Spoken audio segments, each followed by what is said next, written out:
Good morning friends, स्वागत है आपका एक नए वीडियो में। आज मैं आपको बताऊंगा कि जो बच्चे यूपीएससी की तैयारी करने आ रहे हैं दिल्ली, या दिल्ली आना चाहते हैं, या यूपीएससी की प्रिपरेशन कहीं भी स्टार्ट करना चाहते हैं। मोस्टली हमारे कंट्रीज़ में देखिए, दिल्ली को ही आईएएस का एक हब मान लिया गया है, जहां पे लोग आके तैयारी करना चाहते हैं। जैसे दिल्ली में दो जगह, खासकर मुखर्जी नगर और राजेंद्र नगर में, है ना। तो जो बच्चे यहाँ पे अगर पहले से ग्रेजुएशन कर रहे हैं, उनके लिए तो बेस्ट है ना। यहाँ पे उनका जैसे डीयू में एडमिशन है, जेएनयू में है, या और भी किसी कॉलेज में है, तो वो यहाँ पे कर सकते हैं प्रिपरेशन बहुत ईज़िली। बट जो बच्चे अगर बाहर से हैं, है ना, जैसे कि जो बच्चे कहीं बच्चे आउटसाइड दिल्ली, जैसे इलाहाबाद हो गया, पटना के हैं, या कहीं और के हैं, तो उनके लिए इजी नहीं होगा, है ना। और आजकल ऑनलाइन की भी व्यवस्था है, ऑनलाइन कोचिंग भी की जा सकती है। तो मुझे लगता है कि उनको यहाँ ज़्यादा आने की ज़रूरत नहीं है। अगर वो ऑनलाइन कोचिंग ईज़िली अवेलेबल है, तो यहाँ आने का कोई उनको मतलब बनता नहीं है। बट मैं आपको आज फ़ायदे बताऊँगा, फ़ायदे नुकसान दोनों बताऊँगा, ऑनलाइन और ऑफ़लाइन के, है ना। कि ऑनलाइन में क्या फ़ायदा है, ऑफ़लाइन में क्या फ़ायदा है, या दोनों का कंपैरिजन, दोनों के एडवांटेज डिसएडवांटेज मैं आपको बताऊंगा। देखिए, ऑनलाइन कोचिंग तो एक तो पहली बात कॉस्ट इफ़ेक्टिव है ना। और सेकंड चीज़, ये कहीं से ली जा सकती है, और ये बहुत इसका शेड्यूल बहुत फ्लेक्सिबल होता है। आप कभी भी क्लास कर सकते हैं, नहीं कर सकते, रिकॉर्डेड वीडियो देख सकते हैं। और वहीं ऑफलाइन में आपको डेली क्लास आना पड़ेगा, जिस टाइम होती है, जिस लोकेशन पे होती है, जिस जगह पे होती है, वहाँ पे आपको पहुँचना पड़ेगा, है ना। तो ये दो तीन मेजर ऑनलाइन के फ़ायदे हैं और ऑफ़लाइन के अलग फ़ायदे हैं। लेकिन उसके बावजूद भी अब ऑनलाइन का एक सबसे बड़ा डिसएडवांटेज ये है कि ऑनलाइन में लोग इतना सीरियसली प्रिपरेशन नहीं करते हैं ना। उनको वो इन्वायरमेंट नहीं मिलता, उनको वो ऐसा आसपास लोग नहीं मिलते हैं, है ना। एक आपस में कम्युनिकेशन डिस्कशन जो करते हैं बच्चे, वो नहीं उनका हो पाता, है ना। तो इसलिए मैं कहूँगा कि अगर दिल्ली में हो तो ऑफ़लाइन करो, बिल्कुल ऑफ़लाइन कोचिंग करो। दिल्ली के अंदर हो तो ऑफ़लाइन जाओ, बट आपको कोचिंग डिसाइड करनी है ना, कौन सी कोचिंग लेनी है, कौन सी नहीं लेनी है, ये आपको डिसाइड करना होगा।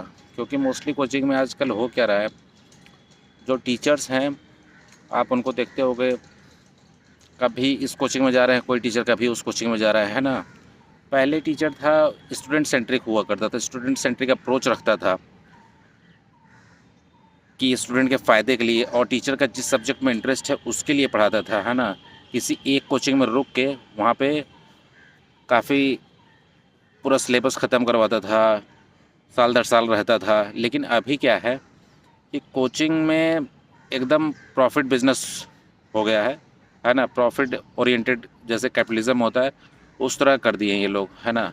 कोई भी टीचर कहीं भी उसको ज़्यादा पैसे मिलता है तो वो वहाँ पे मूव कर जाता है, जो कि सही नहीं है। वो ये ऑफलाइन के सबसे बड़ी डिसएडवांटेज है कि टीचर्स का यहाँ से वहाँ जाना, बीच में ही वो आपको, आप किसी टीचर से इंटरेक्ट करते हैं, कोई टीचर आपको पढ़ा रहा है, आपकी कुछ बात उसको समझ में आ रही है, बट आप देखेंगे कुछ समय बाद हो सकता है वो किसी और कोचिंग में शिफ्ट हो जाए। तो वहाँ पे आपको एक डीमोटिवेशन होता है, आपको अच्छा नहीं लगेगा, आपको उस सब्जेक्ट में इंटरेस्ट नहीं आएगा। कोई और टीचर आता है, किसी दूसरी तरह से पढ़ाने लगता है, उसका मेथड आपको पसंद नहीं आएगा। तो ये सबसे बड़ी प्रॉब्लम है। जैसे कि हमारे समय में था, वाजीराम एंड रवि में मैंने कोचिंग की थी, तो उसमें था, कई सर थे, विभास सर थे इकोनॉमिक्स के, और परमार सर थे हिस्ट्री के, पॉलिटी के भी एक दो टीचर थे। वो जब तक हम थे तब तक वहाँ पे थे। तो उसके बाद अभी मैं देख रहा हूँ विभास सर नेक्स्ट आईएएस में चले गए, और एक दो लोग दूसरे आईएएस में चले गए, अभिषेक परमार कहीं और चले गए। तो इस वजह से मेरे बाद भी कुछ बच्चे को वहाँ पे एडमिशन मैंने रिकमेंड किया लेने को, लेकिन उन्होंने लिया, बीच में टीचर ही इधर उधर मूव करने लगे, तो उन बच्चों को प्रॉब्लम आई। वो उन्होंने बोला कि अभी इतना इंटरेस्ट डेवलप नहीं होता उस सब्जेक्ट में, उनसे कनेक्शन बढ़िया था, उनका मेथड टीचिंग अप्रोच सही लगता था। तो ये है। और आपको एक बात बता दूं, अगर आप दिल्ली आ रहे हो, अगर बाहर से भी आ रहे हो, तो भाई सीरियसली आओ, सीरियसली प्रिपरेशन करो। दिल्ली एक बड़ी शहर है, यहाँ पे आपको तरह तरह की चीज़ें मिलेंगी, नए तरह के फ्रेंड मिलेंगे, नए तरह का इन्वायरमेंट मिलेगा, है ना, नई तरह की सोसाइटी मिलेगी आपको। आपको ये सब बहुत ज़्यादा ही अडॉप्ट नहीं करना है। आपको अपने कमरे में, आप जहाँ भी रहते हो आसपास लोकेलिटी में, आपको कोचिंग जाना है और आना है, पढ़ना है, और किसी चक्कर में नहीं पढ़ना है। अगर और किसी चक्कर में आप पढ़ोगे तो यूपीएससी होगा नहीं, because UPSC is a tough game, है ना, सबके बस की बात नहीं है। इसमें कई कई अटैम्प्ट लग जाते हैं, और ये एक ऐसा विशियस साइकिल है, इसमें आप फंसते रह जाओगे। आप सोचोगे कि हम स्टार्टिंग में आप सोच के आओगे कि हम चल रहे हैं, मैक्सिमम 2 से 3 अटैम्प्ट में निकाल देंगे, है ना। कोई कोई सोचते हैं फर्स्ट सेकंड में तो पक्का ही निकाल देंगे, बट बिल्कुल इसका अपोजिट हो जाता है। अब सेकंड थर्ड में आपका प्रीलिम्स तक नहीं होगा। अगर आप सीरियस नहीं हो तो बिल्कुल सीरियसली पढ़ाई करनी होगी।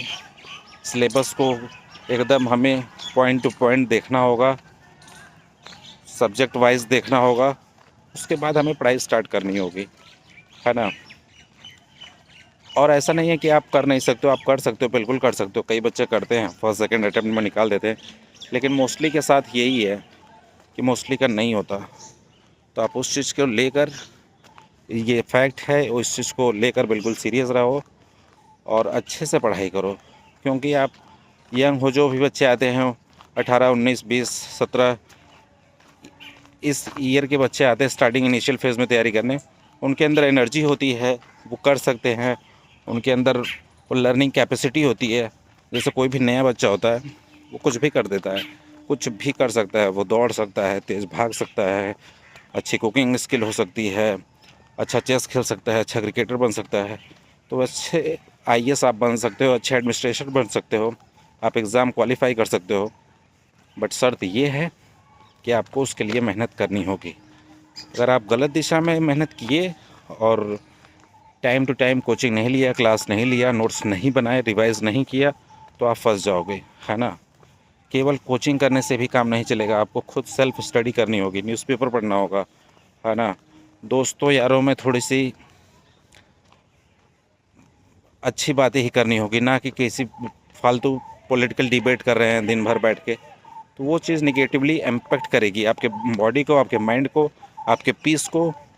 आप कोई भी टॉपिक छेड़ें, पॉइंट छेड़े, कहीं डिबेट करें, तो उस चीज़ का प्लस माइनस देखें, क्या आउटकम निकला, क्या रिजल्ट रहा, है ना। थेसिस, एंटीथेसिस, देन सिंथेसिस, इस चीज़ को फॉलो करें, ना कि किसी अजीबोगरीब सोल्यूशन पे लड़ाई झगड़ा करें, उससे कोई फ़ायदा नहीं होगा।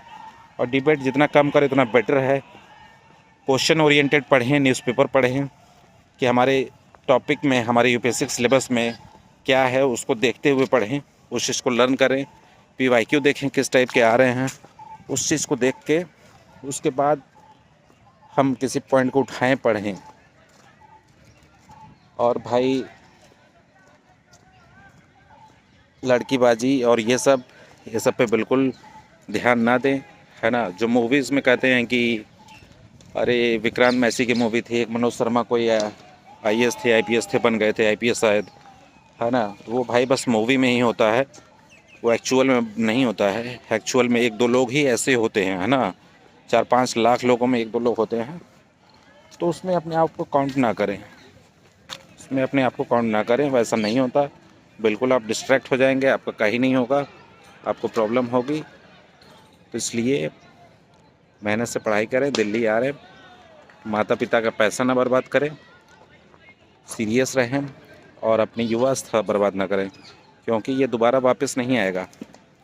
क्योंकि अब जब इस प्रिपरेशन में घुसते हो, एक तो ये है लॉन्ग जर्नी, कुछ लोग इसको एक्सेप्ट करते हैं और कोचिंग्स भी बोलती हैं इसमें 2 to 3 ईयर्स, 4 ईयर्स लग जाते हैं। एक्सेप्टेबल है, कोई कोई 5-6 साल लगा देते हैं, एक्सेप्टेबल है। बट तभी एक्सेप्टेबल है जब आपका निकल जाए, आपका सेकंड थर्ड में निकल रहा है, फोर्थ में निकल जाए लास्ट। लेकिन अगर नहीं निकलता है तो वो श्योरली आपकी गलती होगी। प्रॉब्लम फिर आपको होने वाली है। सोसाइटी, माता पिता, फ्रेंड्स, सारे लोग आपको बोलेंगे, है ना। आपके दोस्त बहुत आगे निकल जाएंगे जो और चीज़ों के प्रिपरेशन किए हैं, जैसे एसएससी, सीजीएल, बैंक पीओ, कोई मास्टर्स करके पीएचडी कर लिया, कोई प्रोफेसर बन गया, कोई कहीं और टीचर लग गया, कोई बिज़नेस ओपन कर दिया, और आप उसी लाइन में रह गए, केवल न्यूज़पेपर पढ़ने में, केवल इंडियन पॉलिटी पढ़ने में, हिस्ट्री पढ़ने में।